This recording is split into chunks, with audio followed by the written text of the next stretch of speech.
Cool. We're on. Welcome to the Athletes Health Podcast here, talking to athletes, coaches, leaders, anyone we can really learn some mental performance tips, tricks, tools from, up that mental game tied to the physical.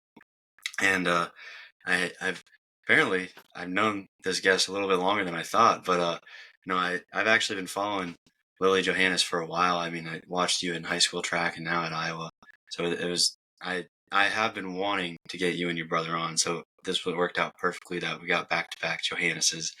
I wanted to do that for a while, planned it out, made it happen. But I think we were just talking a little bit before, and we're gonna have a pretty good conversation here, Lily. So if you could introduce yourself briefly, tell people a little bit about you, and then we'll just kind of go into the conversation, see what happens with it. Yeah, like Gabe said, I'm Lily. I'm a junior at Iowa. I run track here and run the 800 Prairie grad. So, yeah, that's And you've done more than just the 800 though, right? yeah. And not even just at Iowa, but like in high school too. You've had So 800 specialist, I guess you could call it. Anything from like the 400 up to like the mile would be like my wheelhouse. I feel like I'm more of a distance 800 runner, so I'd prefer like 8 and mile over 4 and 8. And then indoor, there's also the 600, so we'll run that as well. And then high school, I did cross country. And then here at Iowa, we're on the cross country roster, but I haven't ran a cross country meet yet, so no, we'll I see mean if that happens senior year.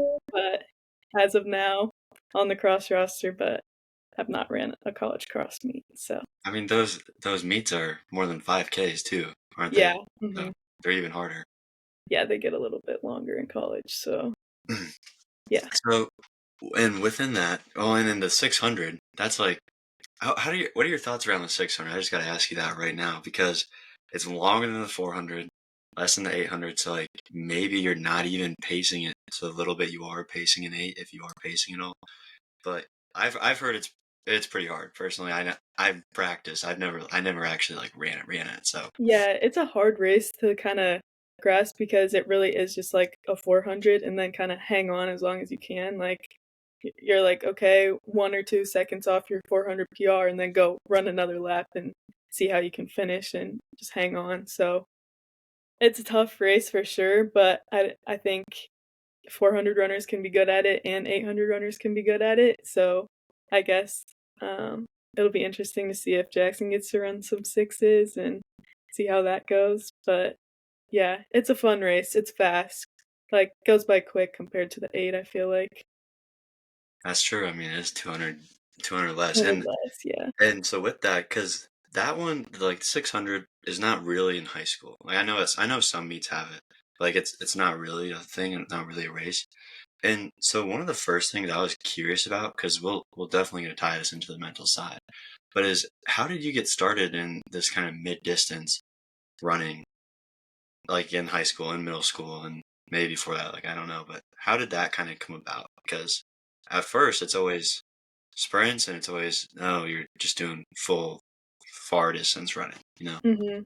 How did that Yeah. kind So I I started as a dancer initially and then I started running track, so I was kind of doing both for a little bit. And then I think in like 7th grade is kind of when I decided like I'm gonna stick to track. Like that's kind of when I started doing like club track and stuff. And I think I just was not very fast and um my mom was always a runner, more on the distance side of things, and so I was like, okay, like I want to be able to run far too. Like sure, I'll go that route. And so I think it was always just I knew that a 100 and a 200 were going to be too short, and so it was like fours and eights, like always, like from the beginning, like from the get go.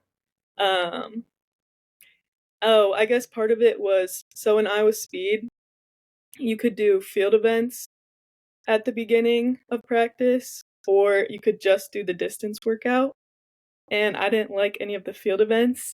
I was like, I don't want to do long jump. I don't know how to high jump. Like, I don't want to throw, whatever. So I was like, well, I guess I'll just go to the distance workout, like the whole practice, instead of doing field events at the beginning. And so that's kind of, I guess, what got me into it of being a distance runner was didn't want to practice any field events.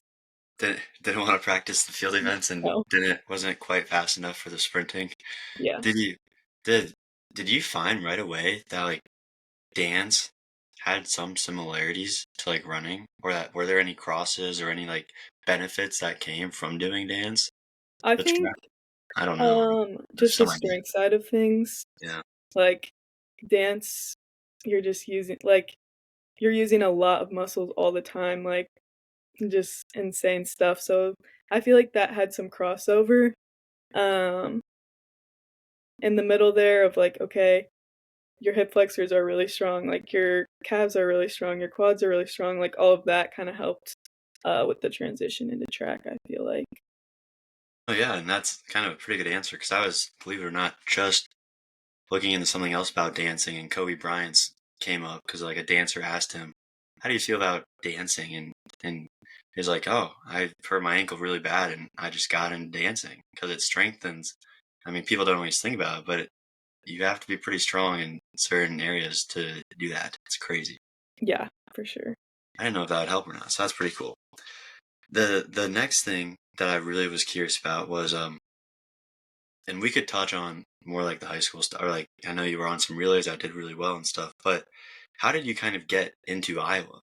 Like, what was that process like? I mean, we don't have to go super deep in the weeds, but like, because that's a good track school too, right? Yeah, So yeah, how did that kind of go about? yeah. So I think it was probably the end of my sophomore year going into my junior year was when I decided like I want to run collegiately after I'm done in high school. And my freshman year, if you would have told me my freshman year of high school, if you would have said you're running at Iowa, I would have said you're crazy. Like I didn't get to go to state in track or cross country. Like I was the alternate for both, and I just was not good my freshman year. Like if you were like, yeah, you ended up at a D1 school, I would have been like, no, that's so insane. So I just like I wasn't great my freshman year, but I love the sport. Like I've always loved the sport so much that I knew like I was gonna continue loving it and I wanted to continue running. And so then it was like trying to figure out, okay, what's a realistic school to go to, or where should you be looking, like whatever. And so I kind of just reached out like a couple different places, like um UNI, Iowa, and then Loris as well. Those were like the only three schools that I really looked into. Um but it was scary being like, yeah, I want to run at Iowa. Like when you aren't good and you aren't like just the best in the state already, like that's scary to tell people like, yeah, my goal is to go to Iowa. Um When but you're still trying to prove something, like you're just coming from the last year of like you weren't even at state, yeah, and you're like, well, I mean, I actually am thinking about this. Like, I want to make that happen. And yeah, yeah. okay, just clearing that one up. Yeah, so it was like I don't know. I feel like I'm more of a realist, and so I was like I don't think that like that's not a realistic goal. Like that's not going to happen. I'm not going to get to run at Iowa. Like I'll just settle, not just settle obviously, but like maybe I'll go to a D2 school or a D3 school and like just get to run there. Like no matter what, like I want to get to run in college. And so I had filled out like the recruiting stuff, whatever, and Coach Wakenight, the mid distance coach, had reached out to me the beginning of my senior year and was just like, hey, like I've seen what you've been doing, like you're working hard and like I like what you're doing. Like, can we set up a time to talk? And I was like, oh my gosh, like this is insane. Like this has to be a dream. Like I was just I was like, how is this even possible? Like yeah, that was my goal and that's where I wanted to get, but like I just never thought it was going to come true. And so it was just yeah, it was crazy when he reached out and was like, "Hey, can we set up a time to talk?" I was like, "What do I do? Like what is going on?" And I think recruiting's hard in track. I don't think very many people talk about it, and I feel like a lot of it is you putting yourself out there, but also, like, a time's a time, like, they know what they're looking for time-wise, and so that's part of it too, but, yeah, I think one thing that I really liked about, Coach Wakenight was that he knew, like, I wasn't the best in the state right now, and he didn't care about that. He was like, "I want you to be on this team, and I want to help you progress as a runner, and I know that, like, you have so much potential." Whereas, like, another school I was trying to talk to, they were like, "No, talk to us when you can run 2:12." And I was like, "Okay." And so, like, that meant a lot knowing that from the beginning, like, before I was even on his team, he believed in me. So, that was pretty cool. So let me ask you this, because that kind of says two things, and yeah, I mean you are right. The time is the time, right? In track, you can sometimes you can argue with stats in certain sports, but like in track, I mean, you have meets and you run it, and you have practices where you run it, and times don't lie. Um, but what you just said kind of says something about I think Coach Knight and you, and I want to kind of get your thoughts on this. What does it say about like his character, his coaching philosophy to recruit someone like if he's saying your times might not be the best, but I see where you're going. And what does that say about like your character too? Well, I don't know if you've probably thought about this some, but you maybe don't talk about it too much. But I'm interested about that. Like, what's the two-way approach there? Yeah, I think it's cool that he is willing to put the work in for athletes, you know? Like, he's giving me, like, a great opportunity that a lot of coaches probably would've just passed by, like, and I think that's really cool on his end, like, I want to work with you and I want us to grow, and, like, I think that's just something that a lot of coaches nowadays are just like, "No, I just need the best people," and I think he does a really good job of seeing, the potential in athletes, so And what does it say about you? That you were reaching out to coaches, which I know you're not the only one that would do that, but that he would see something in you, like what is that, or like what is something that maybe other coaches too have said that yeah that kind of makes it different, makes a difference. I think one is just being passionate about the sport and being all in. Um, I think when you talk to people, you can tell where their heart is at with the sport, and track's a hard sport, and a lot of it's mental and a lot of it's discipline, and so if you're talking to an athlete and you know they're all in, I feel like that's something where you're like, "Okay, I know that they have good character and that that's also an important part of being on a team and recruiting, like, you want people who are gonna, contribute to the team in other ways than just times too, so I feel like just my heart like, working hard all the time, was what helped on my end too. And how do the so like, 'cause I totally agree the character, which we were talking about the core values. That's one of them. So that's we're already talking about them. But the character about it and working hard, putting in the work, but being the teammate side of it too. How does I'm really curious about this. How did like the coach is it just from you reaching out in some conversations or do they come to the meets and kind of watch you or how do they know that you do the extra stuff, you go that extra effort to be the teammate, to have the character? Yeah, Maybe you don't know, but I don't know for sure, like, what exactly he saw in me or how that all kinda went about, I think just Prairie being a great program always is something where you know that the athletes you're getting from Prairie are gonna have good character because of how, Coach Schwartz has instilled that program and, you know, that the athletes at Prairie are gonna have good work ethic and good manners and, um, it's just the the Prairie team is just team-oriented always, and so I think that's another big thing that came from that as well. all right, that's cool to hear. Because just to kind of put that in perspective in another story wise, like I was just hearing that I just saw it again that like Japan, like any of their sports, like let's say their soccer team from this past World Cup, they always leave the place like better than they found it. Or like in football games, which I mean that's a classic Prairie thing, right? In coach sports. So I say this because like at football teams, like football games in America, like there's trash all over and everything. But like at a Japan sport, afterwards it's kind of like ritual to not just leave the trash, but they like or rush the court. They don't do that. They go around and like pick up all the trash. And I mean that's kind of exactly what you're saying that Schwartz entails. And so that's a good point. That's kind of what coaches might see when if they see it's a Prairie kid, they'd be like, okay, we can check off some of those boxes most Yeah, likely. for sure. Not Yeah. fully, but perfectly. So one thing else that you said that I want to hear about is the challenge of track. You said it's like one of the most mental sports.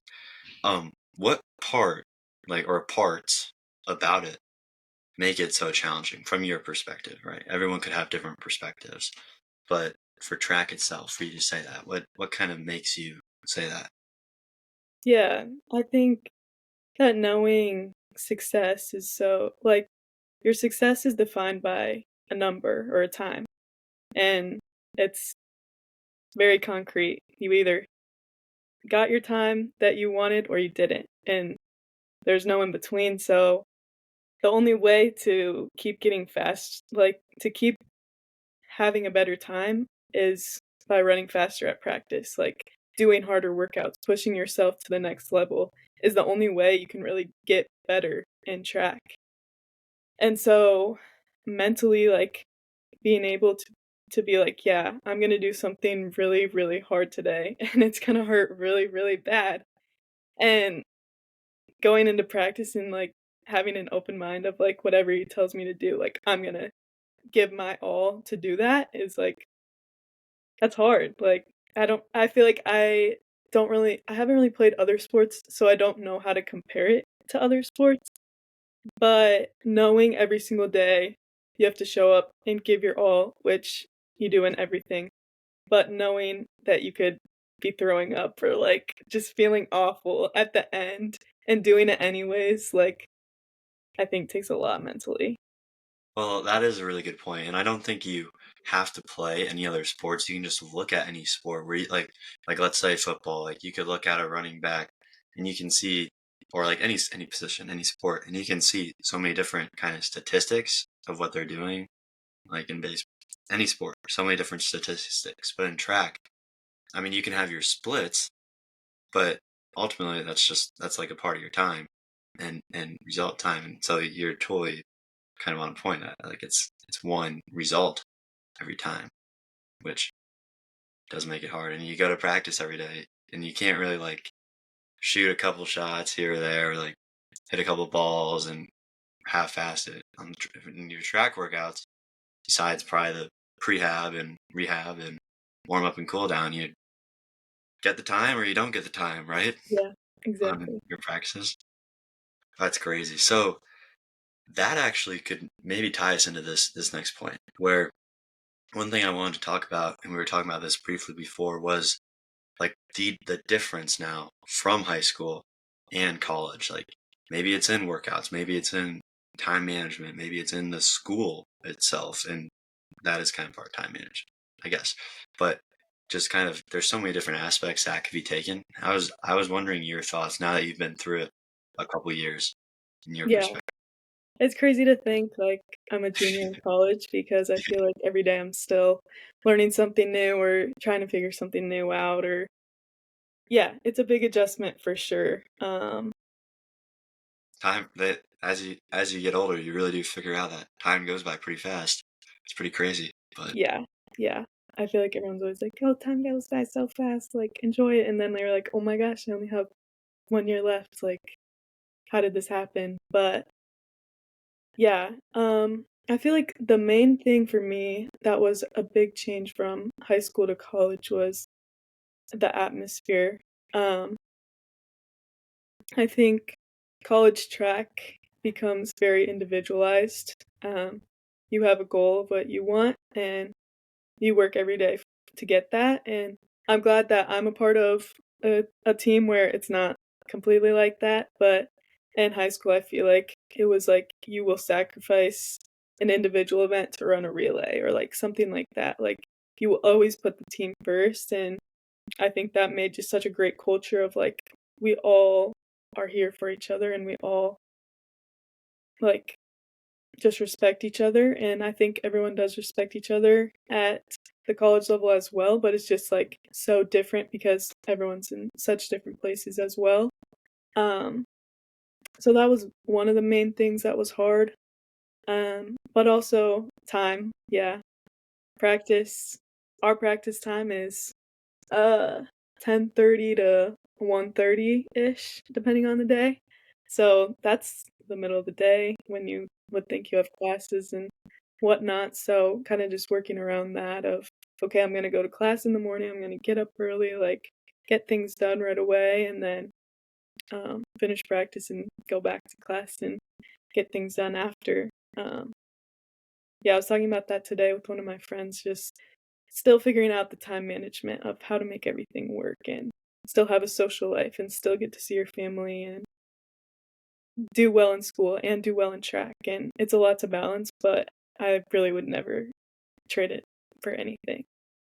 Well, yeah, no, that's totally understandable. And to your point of still figuring it out and still balancing, I think I heard that it's you almost have like a triangle. You have like your work, like what you need to get done. You got your school, and you got your social life, and you get so that's a triangle there with those three things. And like you said, your track is 3 hours every day at minimum, probably, and so that's a part-time job. It's full-time job, but I mean like if that was like clock in, clock out, Hmm. 20 hours part-time. Um, and so you get two of the three. You get like work, social life, and like sleep. What did I say the other one was? Sleep? I don't know. I Yeah. don't remember now, but you only get two of the three. You don't get three. And so, like you said, you have to get your work and you have to get your school. So the other one, as in the social life, doesn't really happen. No. Yeah. And the other part that you said, or the time management, getting up early, because I know you were you're a pretty good achiever, like in high school too. Like you were part of like the societies and everything. Like you put yourself out there, right? Thank you for listening in and watching the Athlete's Health Podcast. I just want to put this on your mind here. Upgrading the mental side of both the athletics and life, tying it into the physical stuff that we are doing. Come 2025, our mental gym is going to be revamped to studio level video quality, and our worksheets, everything will start to be licensed out to organizations, to schools, places to implement this. If you want to check out the mental gym, let me know. Otherwise, we got our online community where we are diving deeper into these deep dive subjects each week, live Q&A with the online community group where you can ask any questions about any of your teammates or anyone in the sorts, and we can hash out those mental sides and elevate the game in the online community. Otherwise, our one-on-one coaching is still leveling up. Let me know if you want to be a part of it as I keep taking on more athletes, coach them on the mental side, and sharpen their skills very specifically to their needs. Otherwise, keep enjoying this free content. I love to help you out, give you the value. If you want a little bit extra sauce, check out the weekly newsletters every Sunday. Free trick and tool on this topic that only people on the newsletter get. Check that out at the website, theathleteshealth.com. Thank you for watching and leveling up your mental game. You were putting in the work, but that still means that like now in everything you're doing, it's still a challenge. It's still difficult. Would you say? Like that's what it Yeah, sounds like. for sure. Um, yeah, there's like a I don't know, a club on campus called AIA, and that's Athletes in Action, and that was something I got involved with my freshman year, and something I've continued to get involved with and like grow. And so now I'm like one of the leaders in that, and so there's another time commitment on top of everything else. But that's like something where yeah, I'm an athlete, but I also am a Christian and I also am so many other things besides just an athlete that I can't put all my eggs into one basket. Like I want to still be able to do like enjoy things that I always have, and my faith is something that I will always prioritize, and so, um, yeah, adding that on, same as high school, like, being in NHS or being in other things, like, you have to make you have to decide if you want that to be a priority, then as well, so, Yeah, and your priority piece is a very good point, very valid, and I'm glad you bring it up because that's also what I saw what Jackson would bring up too. And but I'd maybe get your view on this because you're like you just said like you prioritize like being a Christian, like doing that stuff. Uh, I'm just wondering like how much does that help your kind of or like putting that up in the priority thing? Does it help or hinder? Obviously I'm gonna assume it helps, but like, what are your thoughts around that, if anything, or like yeah. prioritizing stuff if you don't want to just talk? I think it helps a lot because there'll be so many days where I'm just, like, so stressed out or, like, maybe upset with how a workout went or some something just didn't go how I planned, and, um, Athletes in Action is on Monday nights, and then I try and go to Kairos, which is, like, our college ministry on Wednesday nights, and then go to a Sunday, church service as well, so I try and get at least 2 to 3 days in of, like, um, community, um Service type thing. yeah, uh, worshiping and whatnot with the people around me, and I feel like I always leave feeling refreshed, and I always leave with things in a better perspective than where I started, and so I think that it'll always it'll never hinder because you're always coming out feeling refreshed, and you're always coming out feeling filled up rather than more drained than you went in, so Fill in the cup, and that'll bring. So listen to this, because that brings up a good point, and it'll tie into what I was thinking. Or like in your track, especially, and like how you said, one of the things that changed is it is more isolated. It's not isolating, but like solo. Even though it is a team, it's still definitely a team. Team workouts, everything. It is, like you said, a little more solo. And the one thing I've really found is that like the solo can be fine, whatever, but like it can get really hard, right? And that can almost drain that cup, drain that energy. But you're saying, and so what I found too is that the social aspect, social piece outside, like separating it from the athletics as well. Like you're still grinding, you're still doing it all, but that is almost a recharge. Like you're saying, it fills you back up. Cool. That's cool to hear. And so you do that 3 days a week, some social stuff. When do you get your like homework done? You, you got because you got like classes probably in the morning, yeah. practice, then later at night, some social stuff. Yeah, I try and do I mean, I feel like right now, going into finals, the weekends are gonna be, like, my biggest time to get stuff done.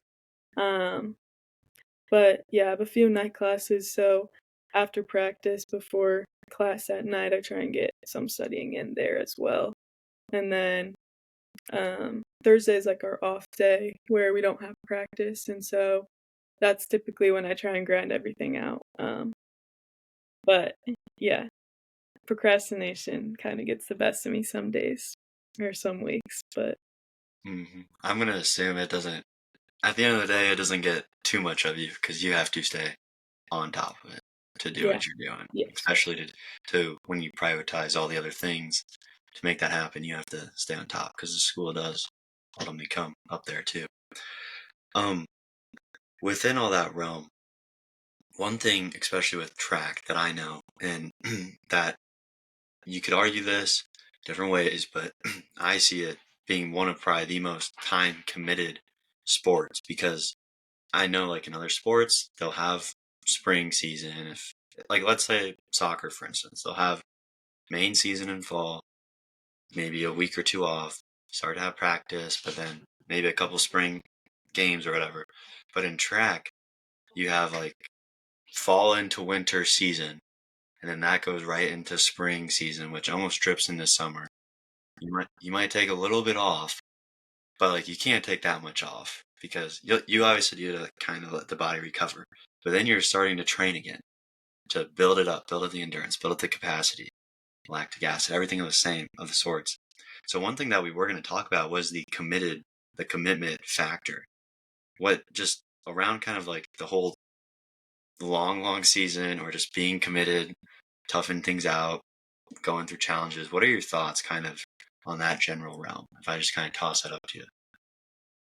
Yeah, it's a grind, and you have to love every single day of it.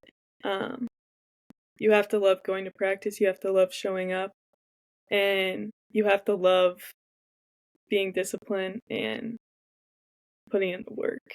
Um, So yeah. how, one, I don't want to interrupt you, but how do you, and maybe this is just something you have, but what are your thoughts on how do you actually start? How do you love that? Or like on those days when you're like, oh, I do not want to go to practice. Or those days when you're like, oh, I know this is going to be a hard one.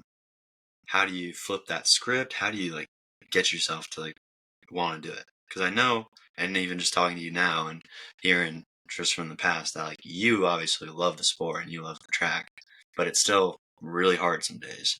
So how do you like get over that? Because at the end of the day, you have to. But like, how do you make it so it's something you're not like dreading? Yeah, I think it's just remembering your goal every day. Where is the end goal, and like work for that every single day. Because you don't want to regret like, well, this one day I didn't go as hard as I should have, or this one day I wasn't mentally there, and so I didn't have a good workout. Like, you don't want to be left in regret at the end. And so when you have every day you wake up and you're like, okay, this is my goal and this is where I'm trying to get, so much easier to want to get there. And I think another thing that I've kind of been learning right now is I'm injured right now, so I can't run, but I've been biking a lot and doing that on my own a lot. And that gets pretty time consuming of like, okay, sit on a bike for as long as you can, basically, like an hour up to 90 minutes. And you're just like, oh, this is awful. But like, no, it's not. Like, that's getting you, one, it's getting you to your goal. And two, when you couldn't even when you couldn't bike, all you wanted to do was bike. When you right now you can't run, all you want to do is run. So like, take advantage of what you can do now and use that to propel you forward. Okay, that's a really good way to look at it. Because I was just thinking recently I wasn't feeling the best, and because this would be like a comparison. Like when you're feeling fine, you don't really think about it.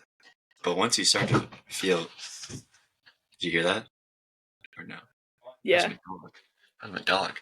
But once you start to feel like sick, then all of a sudden you're remembering how it feels to feel fine. You're like, oh my gosh, I just wish I could feel fine again. But then at that moment, you're like, it doesn't matter. So you're saying, like during the practices or like when you are running, especially right now in your position, like when you're running, you can think like, oh, well, maybe it'd be nice to bike, not take a day off. But like once you're actually biking, you're like, I want to get back to running. It'd be better to run. Yeah. Yeah. That's kind of your approach to it, to the situation.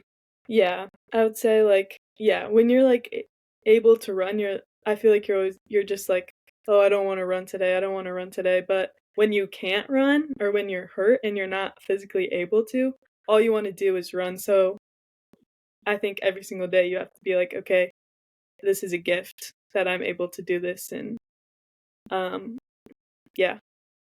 Okay, and riddle me this on what you said, because this I want to hear your input on this. I feel like your answer and just talking to you, hearing your values and knowing where you're coming from, this would be really cool.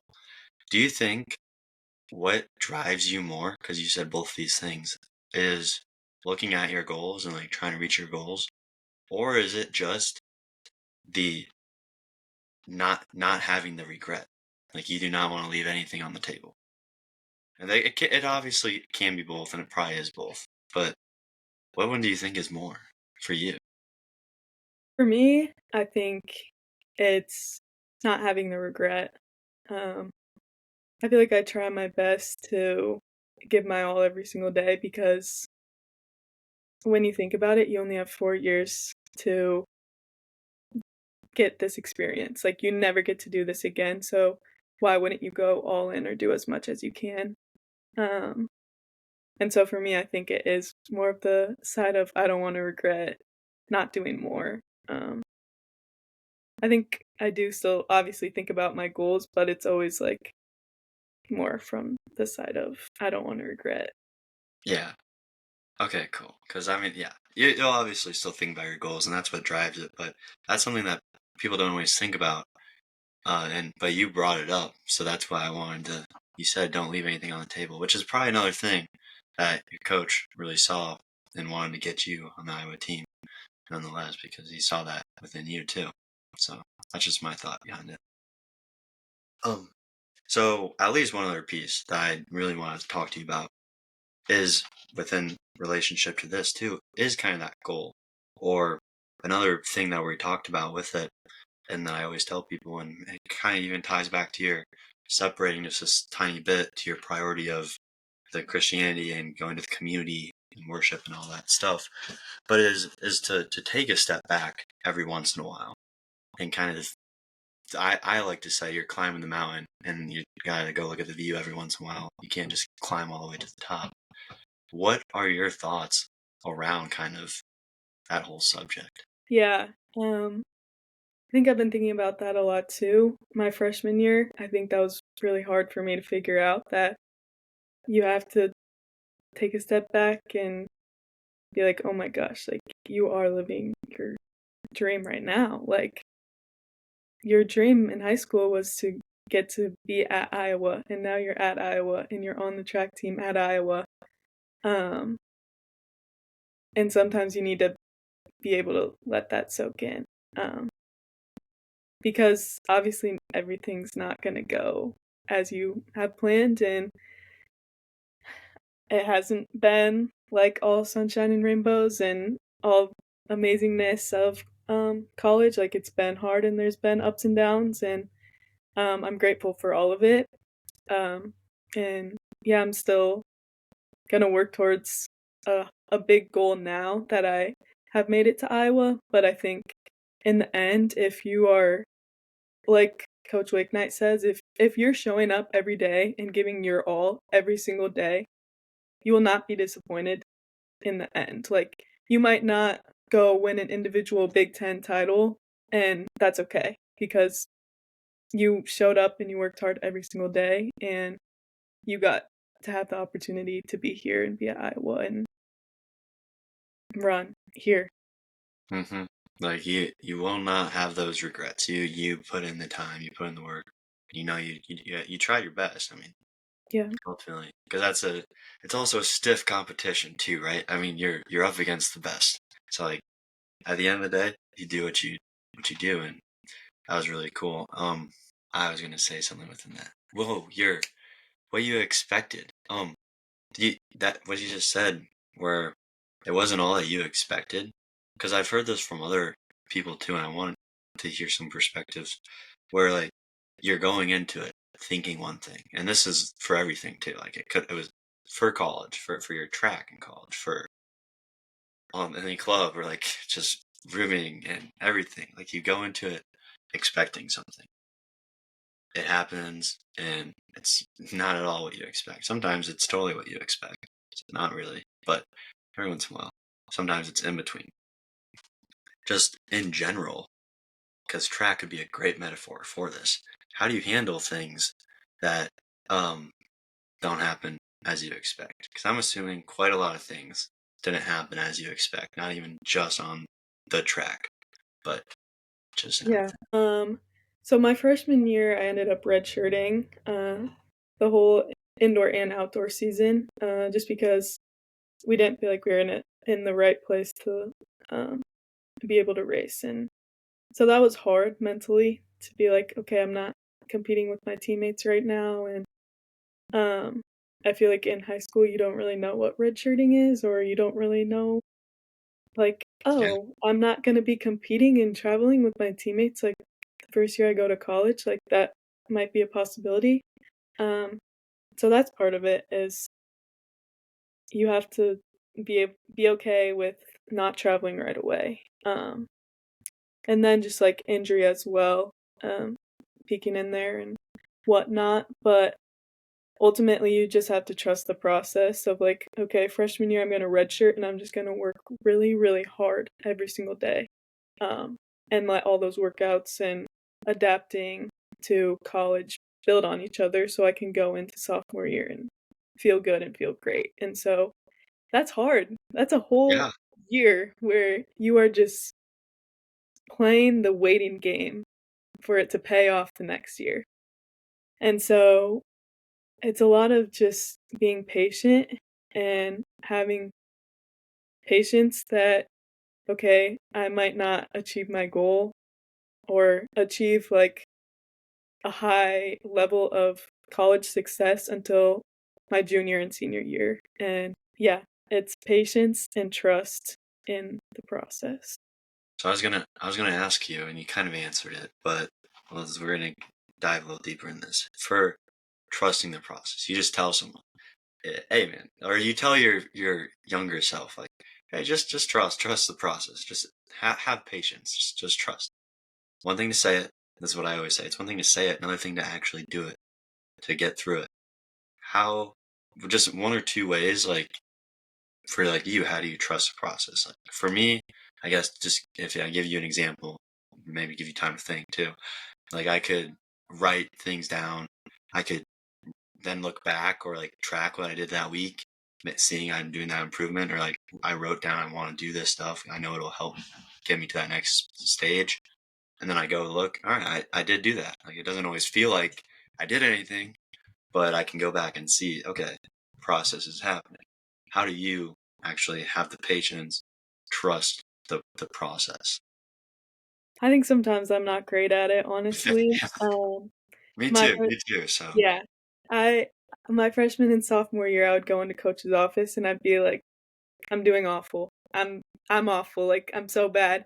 And he's like, "No, you're not. Like flush. Like it was a bad race. You can flush that. Like we can move on." Like he just had to reassure me, like all freshman and sophomore year, like, "Hey, we're gonna trust the process and we're gonna keep grinding and keep working together."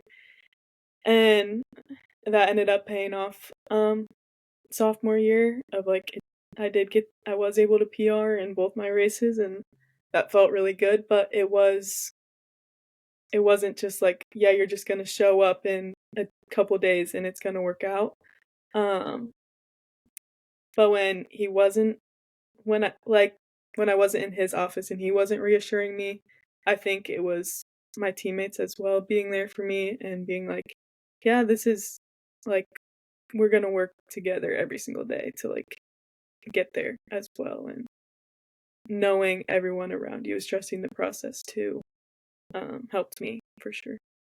yeah, understanding everyone just has to trust the process, right? Yeah. Everyone's going through it. But your point of going to the coach, I think that's something that people don't always think about. Like the coach is almost like a counselor half the time. Like Mhm. I'm sure you were in the office quite a lot. I think a lot of people go to the coach's office. Whoever is helping out, you go to their office quite a lot. If it's a good one, anyways, nonetheless. Um, last thing I kind of wanted to talk about or just get your perspective on, and it does not have to be goals for track or anything, but like what's next? What's the thoughts of the future if there is any?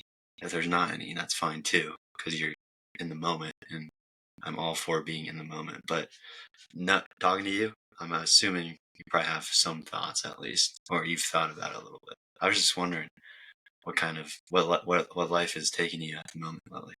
Yeah, for sure.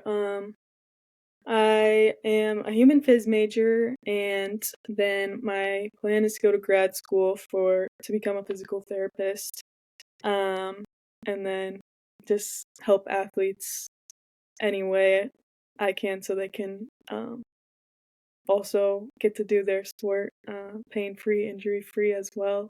And so I think that being in this atmosphere has also helped grow from helped me gain experience in that sense as well of like I'll be in the training room and I'll kind of just be like listening in like, "Oh, what's this person dealing with? Oh, what do I think? How do I think that was caused?" Or like, "What treatment should they get done? What treatment should I get done today? Like, what exercises should I be doing?" I think a lot of being an athlete and being in track has helped prepare me for that, for my future occupation as well, of how I want how I want to be able what I'm gonna do to help other people as well, and um, how to act professionally too, I guess. Yeah, and do you have do you have a passion for that too? Yeah, A love for that? yeah, yeah, I feel like I have a lot of just, like, random injuries pop up, and so I've spent a lot of time in physical therapy, but then, I don't know, like, whenever I'm talking to my teammates, I'm just like, "I wanna figure out, like, what this is coming from or, like, what I can like, how can I help you?" Or, like, "What can I do?" Not what can I do, but, like, "What is causing this?" Or, like, "How did that even happen?" You know, like, things like that, like, "How do you prevent that?" Like, I don't know. It's No, kind of a niche thing, I feel like, to care that much about, like, other people's injuries within your sport, but yeah, I feel like that also plays into my future too. no, I think that's a huge point and huge piece because I ask those things because one thing that, you're always asked is like, "Oh, what are you gonna major in?" Or, "What are you gonna go do?" And, half the time people don't know, but and people say you'll hear people say, "Follow your passion. Go do track, go do what you wanna do." Or, "No, do this thing that works, and that'll pay this." But the thing that you say, and, like, I know with a good amount of athletes, like, at Iowa State that knew, like, you're in the pre-PT because, like, you like that stuff so much. It's what you do. It's your whole day. You're curious about all that stuff. Like, my program with the nutrition and stuff, like, everyone was really interested in that. Like, that's what you do. And so you're chasing after it, which is why I was asking, because I think just you'll be great at it, right? I mean, because that you're gonna put in all the work just like you do, like Yeah, you've thank learned. you. Oh yeah, of course. Um, last thing then is like any take home messages or any like last things that you would say are like biggest hit home, whatever the case is, as we kind of start wrapping it up. I think if I'm looking back, like, on high school or, like, my freshman year of high school, like, what I would tell myself is, 1, keep working hard, 2, don't let other people, like, determine your success. And this still applies now, but just have more confidence in yourself and believe in yourself. I mean, those are all great, and they also apply right now. But now we got a little bit of time before I told you we are gonna be done. So I gotta ask you about this confidence thing, because it's like a secret weapon almost. Like if you can unlock the confidence, you can automatically play better. You can perform better. You can run better, right? What has been ways that you have since, and you're still working on it, right? I think we all are still working on it in some sense unlocked at least that next level of confidence. Like 5 years ago, and if you were 5 years ago placed into what you are doing right now, you would be, oh my gosh, you'd run out of the room, right? So you build up over time, but how have you like unlocked some of these levels of the confidence to where you are now? Yeah, I feel like for me, part of it is I know that I have to surround myself with the right people and surround myself with people who believe in me. Um, that gives me so much confidence. Like, I need people to reassure me, and so my parents have been a great support, and all of the coaches I've had have been a great support where they almost see more potential in me than I see in myself. And I think when I had my best races is when a coach told me, "This is exactly what I can see. This is exactly what you're going to do today. Like, I know you're capable of doing this, and this is exactly how to execute it." And then when they can tell me that to the point where I can believe it, that's how I would gain my confidence, I think. Yeah. Yeah, yeah. So you're kind of once again, you're not relying on that sole individual self. You're a community aspect, the social aspect. You're getting that little belief, that little push from like you can hear always the 5 people closest to you turn you into who you are. You're surrounding yourself by the people who are going to make you the best. and that automatically pushes you through to that next level. Yeah, that's pretty cool, Lily. How could people find you if they had more questions for you or anything of the sorts? If people were to reach out, Probably on Instagram. I think Instagram. it's Lily.Johannes. You can DM me on there. Cool. Do you have anything else that you could think of right now? I don't think so. Thank you for your time. Yeah, dude, this was awesome, Lily. Like I said, I'm so glad that we got this done. I've been wanting to do it for a while now, so I think it worked out pretty well. I was glad about it. But if you don't have anything, then I think we'll wrap this one up. So thanks everyone for listening to Yeah, the Athlete's Health. thank you.